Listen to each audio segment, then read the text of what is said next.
Capital Insider is sponsored by the Oklahoma State Medical Association, keeping Oklahoma physicians informed about advances in medical technologies, treatments, and aftercare.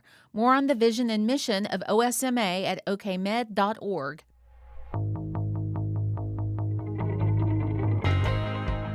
This is Capital Insider, taking you inside politics, policy, and government in Oklahoma. I'm Dick Pryor with Quorum Call publisher Sean Ashley. Sean, the Oklahoma primary elections were held Tuesday, so let's start with the statewide races. You've been parsing the results. Were there any surprises? There were.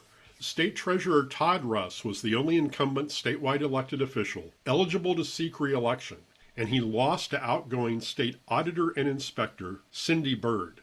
Byrd originally had announced she would run for lieutenant governor, but filed instead for treasurer and won more than 61% of the Republican primary votes on Tuesday.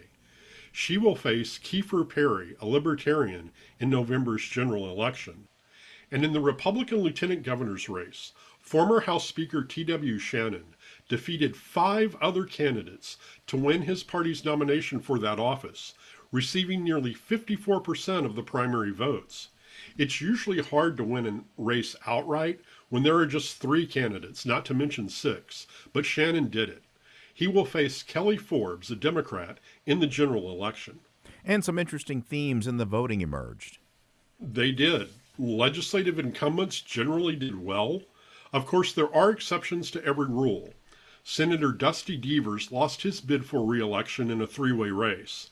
3 other candidates, Senator Dana Prieto, Senator Jack Stewart, and Representative David Smith, all face runoffs. One interesting theme in both the Republican and Democratic primaries was the decline in votes cast as you moved down the ballot for statewide elected officials. On the Republican ballot, more than 41,200 fewer votes were cast in the Corporation Commission race than in the race for governor, a 10.23% decline. On the Democrat ballot, more than 5,500 or 3.2% fewer votes were cast for that Corporation Commission race than in the governor's race. The number of votes increased slightly for the U.S. Senate races on each party's ballot, but were still below the number of votes cast for each party's gubernatorial candidate. The big story in the Oklahoma congressional races, and it made national news, was Republican Jackson Lawmeyer announcing he's suspending his campaign less than 24 hours after making it into a runoff in U.S. House District 1. This kind of situation is rare in elections. What is the process involved in a candidate suspending a campaign at this point in the election season? According to state statute, Lawmeyer must file a written notice with the state election board by 5 p.m. Friday after the election for his name not to appear on the runoff ballot. Now, we've seen this happen a time or two in some other races in the past, but I don't recall a time where it's happened in a congressional race. What stands out in the Democratic Party results?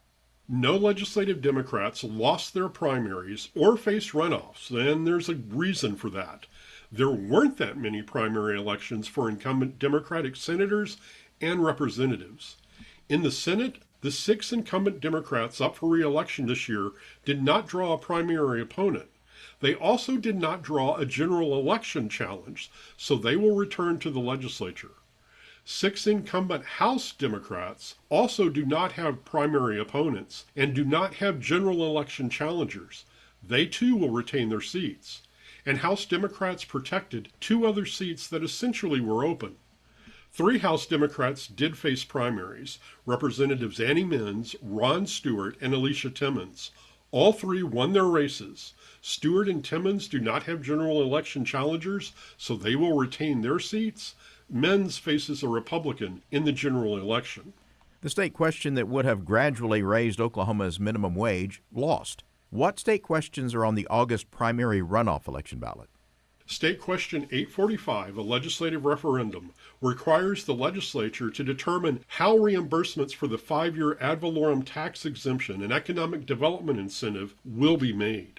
State Question 846, another legislative referendum, would require voters to present proof of identity when voting in county and state elections, and leaves it up to the legislature to determine the type of identification to be used. Thank you, Sean. You're very welcome. For more information, go to quorumcall.online. Audio and transcripts are at kgou.org. And look for Capital Insider where you get podcasts. Until next time, with Sean Ashley, I'm Dick Pryor.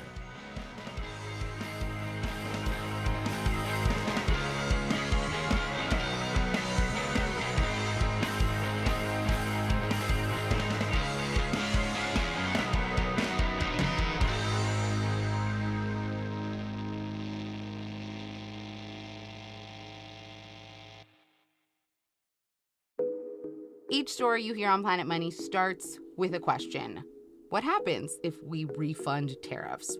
Why are groceries so expensive? At NPR, we stand for your right to be curious, because the forces shaping our world can be hard to see. Follow NPR's Planet Money wherever you get your podcasts and start seeing how the economy really works.